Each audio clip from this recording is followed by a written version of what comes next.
Good morning everyone. जैसा कि पिछले क्लास में हम लोगों ने देखा था ट्रेन मैकेनिक्स के अंदर मेन सर्विस लाइन के स्पीड टाइम कर्व के बारे में, आज देखेंगे अर्बन या सिटी सर्विस के लिए और सब अर्बन सर्विस के लिए। तो देखिए, अर्बन सर्विस के अंदर क्या होता है कि आप जब अर्बन सर्विस बना रहे होगे तो उसके अंदर फ्री रनिंग केस वाला जो हम मेन सर्विस में पढ़े थे वो ऑब्सेंट रहता है। क्यों रहता है इसके बारे में देख लीजिए। In urban or city service, the distance between the two steps is comparatively very short. The time required for this run is very small. The acceleration as well as retardation is required to be high so that high average speed and short time of run is obtained. The acceleration and retardation for service is between 1.5 and 4 km per hour per second and between 3 and 4 km per hour per second respectively. Therefore, free run is not present in this run. तो इस case में क्या होता है कि आपका जो distance होते हैं दो स्टॉपेज के बीच में वो बहुत ही स्मॉल होता है, लगभग 1 किलोमीटर के आसपास, जिसकी वजह से इसमें जो टाइम रिक्वायर्ड होता है रन का वो बहुत कम होता है। यहाँ पर एक्सेलरेशन और ब्रेकिंग दोनों या रिटार्डेशन वो दोनों बहुत हाई होते हैं, क्योंकि आपको बहुत कम समय के अंदर ही एक्सेलरेट भी करना होता है और रिटार्ड भी करना होता है। इस केस में फ्री रन एब्सेंट होंगे बिकॉज कि यहाँ पर आपको वो लंबा जर्नी लंबा डिस्टेंस नहीं होता जिसमें कि आपको फ्री रन का ज़रूरत पड़े। इस वजह से अर्बन सिटी के अंदर आपका फ्री रनिंग केस एब्सेंट होता है। तो आप डायग्राम में देख सकते हैं कि यहाँ स्पीड वर्सेस टाइम का डायग्राम दिखाया गया, ग्राफ दिखाया गया, जहाँ पर कि आपको एक्सेलरेशन रिप्रेजेंट किया जा रहा है, फिर coasting area and then braking. Acceleration के बाद आपको उसके मोमेंटम के बाद आपका जो मोमेंट होता है लोकोमोटिव का वो केवल होता है वो area, that is called costing, और उसके बाद फिर ब्रेकिंग सिस्टम। तो ये आपका अर्बन सिटी के अंदर होने वाला स्पीड टाइम ग्राफ है।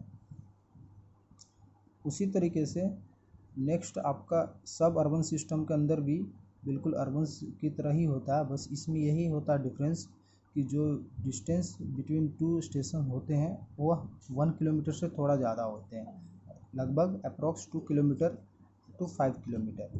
तो आपको इस केस में भी आपको फ्री रन की ज़रूरत नहीं पड़ेगी।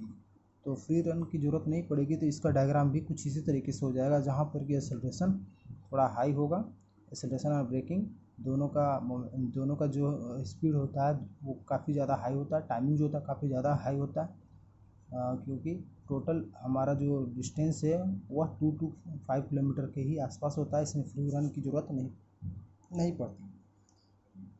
तो सडनली आपको एक्सेलरेट करना पड़ता है और उसको फिर रिटार्ड भी करना पड़ता है, ठीक है। तो फ्री रन का केस इसमें भी एब्सेंट हो जाएगा। इसका थर्ड लाइन जो हम लोगों ने कल ही डिस्कस किया था लास्ट क्लास में, मेन लाइन सर्विस डायग्राम आपको बताया जा चुका है। उसका distance usually more than 10 kilometre होता है, जिसकी वजह से आपको वहाँ पर फ्री रनिंग केस भी रिप्रेजेंट करना पड़ता है, जहाँ पे कि एक कांस्टेंट स्पीड से वो काफ़ी देर रन करता है। तो इस वजह से उसका डायग्राम थोड़ा सा डिफरेंट होता है। तो आप पिछले क्लास का वीडियो लेक्चर जरूर उसमें देख लेंगे जो बताया था मैंने। तो आई होप कि आपको अर्बन और सब अर्बन का भी डायग्राम समझ में आ रहा होगा। तो नेक्स्ट आपको यहाँ पे डायग्राम में थोड़ा सा डिफरेंस यही बनाओगे कि जब आप अर्बन का बना रहे होगे तो कोस्टिंग एरिया छोटा दिखेगा, जबकि सब अर्बन में वह ज़्यादा डिस्टेंस को दिखाएगा, क्योंकि इसमें थोड़ा सा आपका डिस्टेंस ज़्यादा होता है, इसी वजह से कोस्टिंग एरिया का जो पार्ट होगा थोड़ा डिस्टेंस ज़्यादा होगा। यहाँ पे एक टेबल दिखाया जा रहा है जहाँ पे कि एक्सेलरेशन किलोमीटर पर आवर में हर एक सर्विस का अलग अलग होता है, रिटार्डेशन उसी तरीके से अलग होगा, मैक्सिमम स्पीड बताया जा रहा है कहाँ तक अचीव किया जा सकता है, और डिस्टेंस दो स्टेशन के बीच में कितने होते हैं वो अप्रोक्स बताया गया है, और कुछ स्पेशल रिमार्क्स बताया गया है। जैसे कि अर्बन सिस्टम के अंदर एक्सेलरेशन जो होता है 1.5 to 4 किलोमीटर पर आवर पर second, retardation 3 to 4 kilometre per hour पर सेकेंड, मैक्सिमम स्पीड जो अचीव होता है 120, और डिस्टेंस तो 1 किलोमीटर के आसपास ही होते हैं दो स्टेशन के बीच में, और इसके अंदर फ्री रनिंग पीरियड नहीं होता है, कोस्टिंग पीरियड स्मॉल होता है, ठीक है। सब अर्बन में क्या होता है 1.5 to 4 होता है एक्सेलरेशन, 3 to 4 होता है रिटार्डेशन, 120 इसका भी हाई स्पीड, और डिस्टेंस बिटवीन द स्टेशन होते हैं 2 to 5 किलोमीटर होंगे। और इसमें भी फ्री रनिंग नहीं होता, लेकिन कोस्टिंग पीरियड थोड़ा लंबा होता है। मेन लाइन सर्विस के अंदर एक्सेलरेशन 0.6 to 0.8 होगा, रिटार्डेशन 1.5, मैक्सिमम स्पीड जो फ्री रनिंग के अंदर होता है 160। इसका मोर दैन डिस्टेंस जो होता है मोर दैन 10 किलोमीटर होंगे। और free running and costing period दोनों ही लॉन्ग होंगे, मतलब दोनों ही प्रेजेंट रहते हैं। और एक्सेलरेशन और ब्रेकिंग पीरियड बाकियों के कंपैरिजन, उन दोनों के कंपैरिजन स्मॉल होते हैं। ठीक है। नेक्स्ट कुछ टर्म्स हैं जिनको समझना आपको है कि क्रेस्ट पीरियड, एवरेज स्पीड और शेड्यूल स्पीड क्या होता है। तो देखिए, क्रेस्ट पीरियड होता है तो maximum speed attained by the vehicle during the run is known as crest period, मतलब पीक पीरियड जो पीक स्पीड जो होता है उसी को क्रेस्ट स्पीड भी बोलते हैं। ठीक है। एवरेज स्पीड किसको बोलते हैं कि the mean of the speeds from the start to stop, that is distance covered between 2 points divided by the actual time of run is known as average speed. तो एवरेज और schedule में थोड़ा सा confusion होता है, इसलिए ध्यान दीजिएगा कि एवरेज स्पीड का मतलब होता है कि कितना डिस्टेंस उसने ट्रैवल किया और कितना टोटल टाइम लगा। जबकि शेड्यूल स्पीड के अंदर क्या होता है कि कितना डिस्टेंस उसने दो स्टेशन के बीच में ट्रैवल किया हुआ divided by actual time of run, मतलब कि कितना रन किया और कितना देर वो रुका रहा, वो दोनों अलग अलग आपको वहाँ पे ऐड करना है। जबकि इस केस में क्या था एवरेज स्पीड के अंदर कि कितना उसने रन किया, ओनली रनिंग टाइम लिखना था। शेड्यूल स्पीड के अंदर रनिंग प्लस जितनी देर वो रुका रहा वह टाइम भी रिप्रेजेंट करना है। तो ये दोनों को थोड़ा सा बस यही डिफरेंस है, तो इसको आप समझ लेंगे क्या बताया जा रहा है। नेक्स्ट है एक टॉपिक छोटा सा और, फैक्टर्स अफेक्टिंग शेड्यूल स्पीड। तो शेड्यूल स्पीड जब हम बात कर रहे होते हैं तो शेड्यूल स्पीड के अंदर और क्या क्या फैक्टर हैं जो कि शेड्यूल स्पीड को अफेक्ट कर सकते हैं। तो सबसे पहला है कि उसमें लगने वाला एक्सेलरेशन एंड ब्रेकिंग रिटार्डेशन, फिर है मैक्सिमम और crest speed, duration of speed stop. ये सारे जो फैक्टर है वह शेड्यूल स्पीड को अफेक्ट करते हैं और वेरी करता है इन तीनों की वजह से। पहला केस में बोला जा रहा कि एक्सेलरेशन और ब्रेकिंग रिटार्डेशन के अंदर for a given run with fixed crest speed, the increase in acceleration will result in decrease in the actual time of run and therefore increase in schedule speed। कहने का मतलब ये हुआ कि एक हाई स्पीड के लिए जो फिक्स है हमारा हाई स्पीड इतना अचीव करना, उसके लिए इस एक्सेलरेशन इंक्रीज हो रहा होता है तो उसका जो टाइम लग रहा है वह, अगर हम एक्सेलरेट ज़्यादा कर रहे हैं तो जो एक्चुअल टाइम हमारा लगना था वह कम हो जाएगा, जिसकी वजह से कि शेड्यूल स्पीड घट जाएगा। ठीक है। Similarly increase in braking retardation will affect the schedule speed, है ना। उसी तरीके से अगर रिटार्डेशन का इंक्रीज करते हैं उसका टाइमिंग तो हमारा शेड्यूल स्पीड तब भी इफेक्ट होगा। दैट मीन्स कि variation in acceleration and retardation will have more effect on schedule speed in case of shorter distance run in comparison to longer distance. हाँ, तो ये ज़्यादा इफेक्ट होता है शॉर्टर डिस्टेंस के लिए, क्योंकि वहाँ पर ही आपका एक्सेलरेशन और रिटार्डेशन का वेरिएशन बहुत ज़्यादा होता है। ठीक है।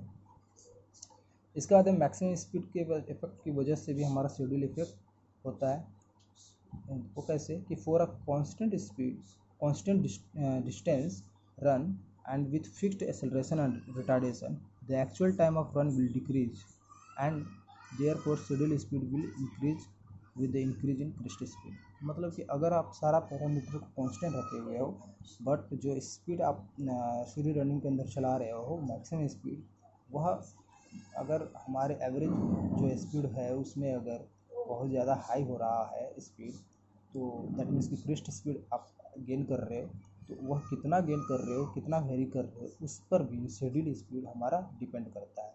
तो वही आप देखते होंगे कभी कभी जनरली कि आपका अगर मान लीजिए 400 किलोमीटर का डिस्टेंस आप ट्रैवल करते हो तो किसी एक दिन वह 4 घंटे में करता है तो किसी दूसरे दिन वह 6 घंटे में करता है।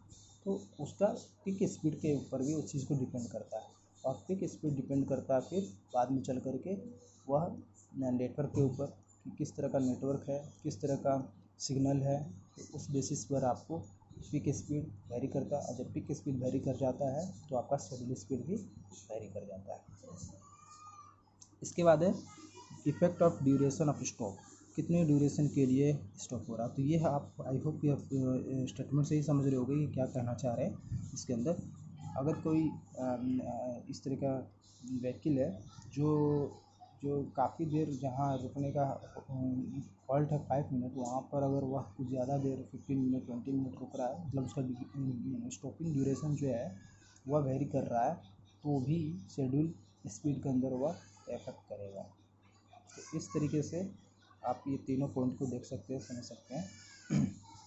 बाकी आपको जो मैंने नोट्स प्रोवाइड किया हुआ है उस नोट्स के अंदर भी ये चीज़ें हैं, बट वह थोड़ा सा अरेंज नहीं है और ज़्यादा क्लैरिफाई नहीं है। इस वजह से आपको इस यहाँ से ये नोट्स प्रोवाइड करने के लिए मैं दे दूँगा, और वीडियो लेक्चर भी इस वजह से आपको इस बुक से मैं बना रहा हूँ। आई होप कि आप समझ रहे होगे। आप उस नोट्स से भी लिख सकते हो, और उस नोट्स को और ज़्यादा क्लैरिफाई करने के लिए आज जो प्रोवाइड करूँगा मैं नोट्स मटेरियल गूगल क्लासरूम के ऊपर, उसको भी आप नोट कर लीजिए। और नेक्स्ट क्लास का भी हम इसी तरीके से यहाँ से ही वो नेक्स्ट टॉपिक के बारे में देंगे, क्योंकि उसका भी वहाँ पर जो नोट्स प्रोवाइड किया गया उसमें वो शॉर्ट में दिया हुआ है। और नेक्स्ट टॉपिक जो है वह सिंप्लीफाइड स्पीड टाइम कर्व है, जिसके अंदर हम देखेंगे कि हमारे पास दो तरह के कर्व जनरली मिलते हैं। एक जिसमें आपका फ्री रनिंग केस अवेलेबल होता है, दूसरा जिसमें फ्री रनिंग केस अवेलेबल नहीं होता है। फ्री रनिंग केस वाले को हम एक ट्रेपेजियम के रूप में सॉल्व करते हैं और निकालते हैं सारा पैरामीटर, और जिसमें फ्री रनिंग केस नहीं होता वह हमारा एक क्वाड्रिलेटरल का फॉर्म ले लेता है, क्वाड्रिलेटरल फॉर्म का ग्राफ बन जाता है। तो इस केस में निकालेंगे हम सारा पैरामीटर, टोटल डिस्टेंस कितना रन कर रहा है, ठीक है ना, टाइमिंग वगैरह क्या है, ये सारा चीज़ हम निकालेंगे एक एक करके, ठीक है। नेक्स्ट क्लास में उसको डिस्कस करेंगे, तब तक आप इसको नोट कर लेंगे। Thank you.